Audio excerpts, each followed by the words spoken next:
the Charlotte Post Publishing Company Black History Month. My name is Linda Johnson. I am the Director of Brand Marketing for the Charlotte Post Publishing Company, publisher of the Charlotte Post and the Triangle Tribune newspapers. I'd like to welcome you to our information session on Black History Month and what's happening here with our organization. Today I have with me is Gerald O. Johnson, who is our CEO, President, and Publisher of the Charlotte Post Publishing Company, along with Herbert White, Editor-in-Chief. And you will get an opportunity to hear from both of these gentlemen here to share on what's happening in our organization. Thank you. At this time, I'd like to turn it over to Gerald O. Johnson. Thank you, Linda. Thank all of you for joining us. The Charlotte Post is celebrating 51 years of being in the Johnson family. We are heavily involved with print, of newspapers, digital content. We handle events, we do newsletters, social media, podcasts, webinars. We can get messages out to everyone in a multitude of ways, and we continue to look forward to your support by subscribing to the publication, e-edition, reading our newsletters, and following us on social media. And we're going to turn it over to Herb to talk about some of the events that we have coming up for Black History and Women's History. Take it away, Herb. Thank you so much, Gerald, and thanks for the opportunity to share some information about our initiatives for Black History Month as well as Women's History. It's obviously February, which is Black History Month, and most media will show information about historic figures from the past. As a company, what we decided to do this year is celebrate Black history in a way that allows our audience to actually participate and see and talk to people who have made history. So with that, we launched Legends and Legacy, which is 4 fireside chats, conversations, whatever you want to call it, with people who have helped shape and influence Charlotte over the years. The first fireside chat was with former Mayor Harvey Gantt and former U.S. Representative Mel Watt.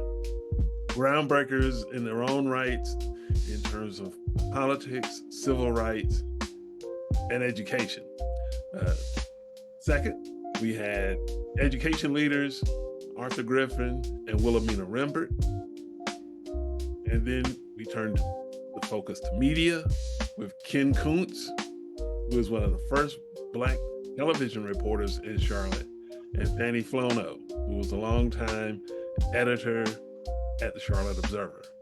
And to cap the month, we're going to go down the road of civil rights and interview and get the impressions of the one and only Dorothy Count Scoggins, who was one of the first 4 Black students to desegregate Charlotte-Mecklenburg schools in 1957.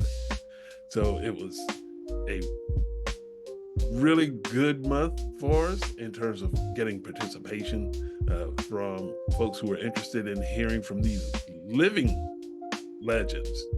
And we have one more to go with Dorothy Count Scoggins. It's on February 27th, which is Thursday, over at Allegro Westbrook Regional Library over on Beatties Ford Road. And then with the turning of the calendar to March, we're going to get into Women's History Month. And we've got a really great panel of folks that we're going to talk to over 4 weeks in that month, starting with Vi Lyles, Charlotte's first Black woman mayor.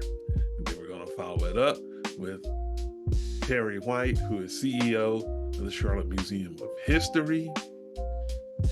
Then we're going to move over to the nonprofit space with Trinavia Montgomery, who is a health advocate and the executive director of Care Ring.